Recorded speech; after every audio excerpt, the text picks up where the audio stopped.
Metal Gear Solid 5 was one of the most anticipated games from Konami. Today I want to focus on whether or not Metal Gear Solid 5 as a whole is worth picking up. What better way to start than with Metal Gear Solid 5 Ground Zeroes.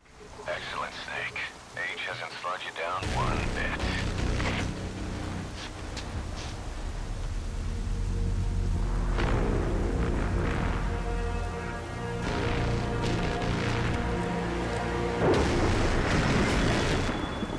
Kept you waiting, huh?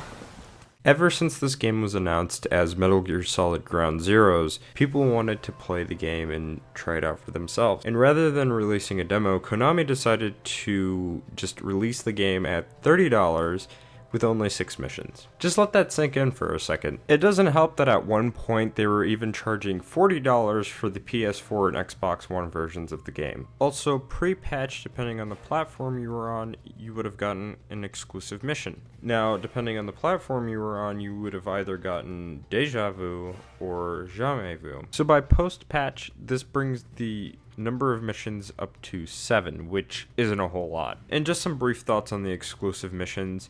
Deja Vu was just really boring and not fun, whereas Jamais Vu was, and I find myself going back to that particular mission a lot of times whenever I go back to play Ground Zeroes. Since we're still on the topic of missions, the side ops and the way that they're structured feel like the main mission Ground Zeroes, but smaller in scale in terms of what you have to do. Keep that in mind when we talk about Phantom Pain and its side ops, but we will get to that when I do talk about Phantom Pain. Well, what about the gameplay, I hear you ask? Thought it was pretty solid. In fact, I think the CQC was probably the best part. It didn't feel really clunky like past games, but for the most part it was good. There was some polishing that needed to be made, which was addressed in Phantom Pain, and I will get to that when we talk about Phantom Pain, but for the most part gunplay and CQC is just really good.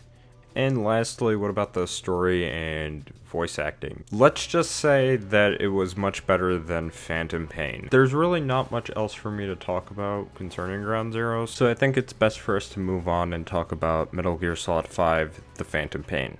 They played us like a damn fiddle! Give it back! This isn't right, that was ours!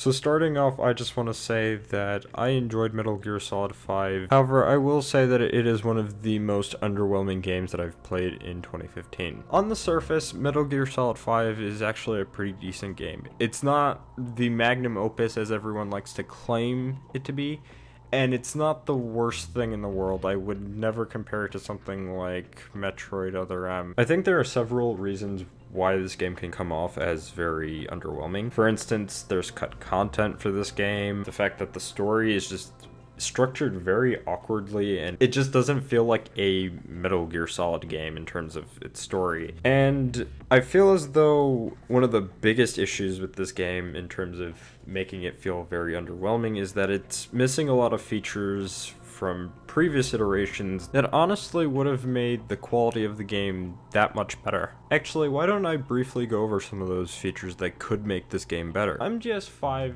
actually brings back wildlife that you can encounter while playing the game. Now, this isn't so much of a bad feature, it's just a bit of a nitpick, but why is it that there's really not that much that comes off as a threat like in MGS3, where you can come across crocodiles and scorpions and snakes and things of that nature that could actually harm Snake, whereas here it's just you'll come across the occasional wolf, the occasional jackal, or the very rare instance of running into a bear. Which makes me ask, why can't I hunt down this wildlife just like I can rescue it? And couldn't it play along with the heroism and demon points? Just throwing that out there. And yeah, sure, you can argue, well, you can technically kill each and every animal that you can physically see in the game.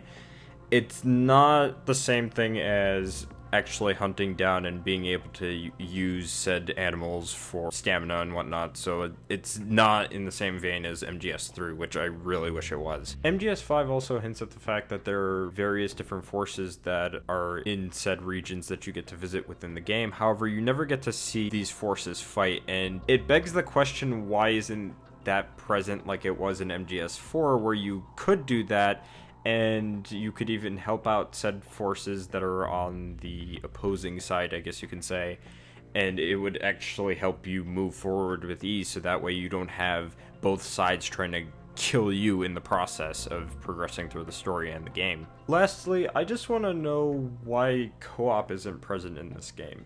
I mean, we have FOBs, which give us PvP, so why don't we have a co-op feature in this game? Even if it was just relegated to 2 players, I think it would still be better than to not have co-op at all.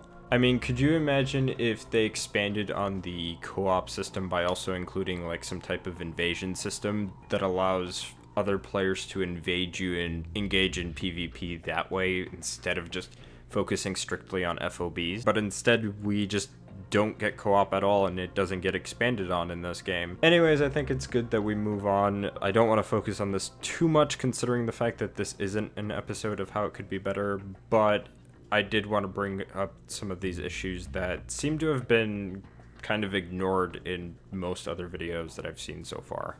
I guess we should talk about how poor the story and voice acting is now.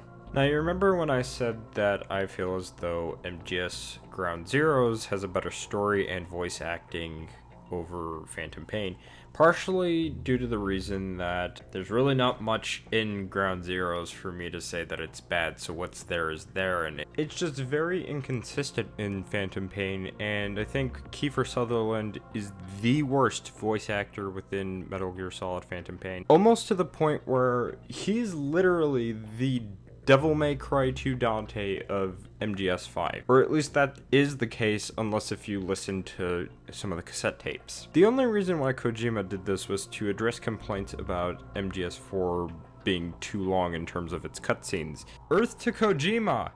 No one was complaining about the length of the cutscenes because they were too long. They were complaining because you didn't have an equal balance between gameplay and story. I mean, there's so much they could have done for this story that in on itself could be its own video, if not part of the How It Could Be Better video, if I ever do one for MGS5. And with the story that leads up to the actual story missions and missions in general, you remember how I was saying that the mission structure in Ground Zeroes was better? This is due to the fact that most of the main missions feel like what the side ops felt like in Ground Zeroes, and all the side ops in Phantom Pain feel like just small objectives you would find in really any mission. Look, I know I've been talking about this game in a very negative light, and I just wanted to get the negative stuff out of the way before I talk about some positive things. So with that said, let's talk about some of the positives of Metal Gear Solid 5. Going back to what I was saying about the gunplay and CQC when I was talking about Ground Zeroes, it's been touched upon a little bit here, but overall it's better in Phantom Pain. You have things like a fast swap now, and your CQC has more devastating blows. Now, while the amount of weapons that you have in this game isn't as big as the huge arsenal in MGS4, they make up for that with the weapon customization, giving you the ability to mix and match various different gun parts from different assault rifles and sniper rifles and things of that nature to create your own unique weapons. And lastly, the buddy system, which I didn't think I was going to like as much until I've actually gotten the chance to try it out when I played the game, and it's pretty good.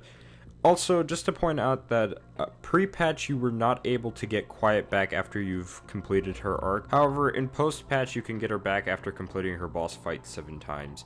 I did want to talk about that issue a little bit more extensively, but I don't think it's really worth it, because I don't think you all want to hear about all the different patches and things of that nature. And before I move on to the last topic, which is MGO, I do want to bring up the fact that this game has microtransactions, and unfortunately, because there are some online items that may or may not require you to get multiple FOBs, which you either have to wait for Konami to hand you over more Mother Base coins, or you have to pay them via microtransactions, you're probably going to have to grind. And I don't recall grinding ever being a thing in Metal Gear Solid. Hell, even Peace Walker, when you developed an item, all you had to do was just go play the game.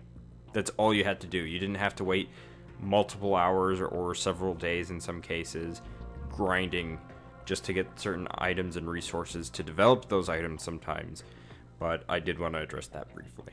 And now on to the last point, MGO. I don't really have an opinion on MGO because I didn't really spend too much time on it, but from what I've played, it just wasn't for me. I just couldn't gravitate towards it. I did get a chance to play with some friends and that was pretty fun, but outside of that, I didn't really find any personal enjoyment for it. And now to answer the question, which is MGS5 worth picking up? And in my personal opinion, I feel as though it is not, due to the fact that it's got cut content that is somewhat major, and I didn't really touch upon it too much here, but if you've been following what's been going on between Kojima and Konami, you should be aware of this by now.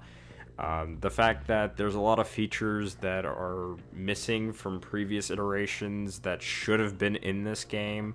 Also the fact that there are microtransactions in this game, which would pretty much sway me away personally if I knew that there were going to be microtransactions that you may or may not need just to get certain items developed in this game. Now that said, I will say that I did enjoy the game, but I would not recommend picking it up at a full $60. If I had to recommend picking up this game, I would say wait for the game to come out used at $15 for MGS5, $5 for MGS Ground Zeroes. So that way you can only pay $20 for a game that is been overhyped and doesn't really deliver on a lot of the promises it makes. Anyways, this is the end of the second episode of Is It Worth Picking Up? I would really like to hear some of your thoughts and opinions on whether or not you feel as though this game is worth picking up. And if you don't already, you can follow me on Google+, Twitter, Twitch, AskFM now, and I will see you all in the next video.